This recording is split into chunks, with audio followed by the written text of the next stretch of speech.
Breathlessness in the final stages of someone's life can be just as common, if not more common sometimes, than pain itself. There are quite a lot of changes that may take place to your loved one's breathing. It may either be more rapid and short, or it could be quite long and deep. You may also notice that their fingertips or lips may become a little more blue in coloration.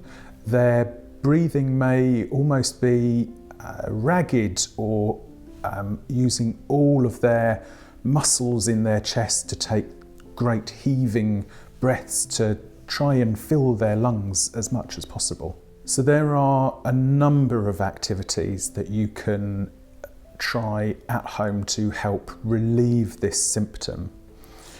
Positioning in bed is arguably the most important. Sitting as upright as possible so they don't have any additional pressure on their chest so they can breathe as freely as possible is really very important.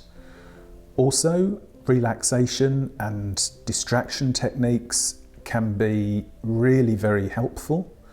Circulating air within the room that they're in, either through use of a handheld fan or an open window, can really help to relieve that sensation of not getting enough breath.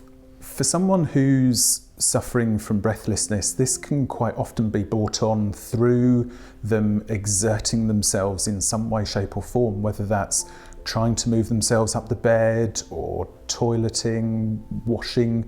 It's quite important and helpful to try and reduce how much energy that person's using for that activity and supporting them as much as possible.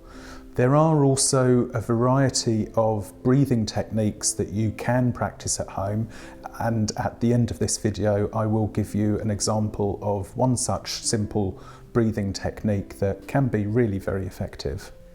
Oxygen therapy is not always the most effective management process for breathlessness and should really be assessed by a specialist with the appropriate examination equipment before being initiated at home. So there are two main types of medications that we use at home to help relieve the sensation of breathlessness. One is to directly reduce that person's awareness and sensation of the breathlessness. The other is to help with reducing the anxiety that they may experience because of that symptom itself. You yourself may feel anxious as well as the person experiencing the breathlessness. It can be a very unpleasant sensation for that person themselves to experience, but also for you observing. Again, it is vitally important for yourself to appear outwardly as calm and relaxed as possible and to provide reassurance to that person experiencing that symptom that it will settle and that they will feel better with time. A really simple breathing exercise that you can undertake with the person experiencing the symptom, and feel free to copy yourself at the same time, is as follows. Firstly, encourage the person to close their eyes. Try, if they can, to let their shoulders relax as they take a breath in. If possible, that breath in should be through their nose, but if that's not possible, then they can do so through their mouth. As they exhale, they should try to do so through pursed lips. This helps to regulate the speed of exhalation and can in and of itself help to slow their breathing rate.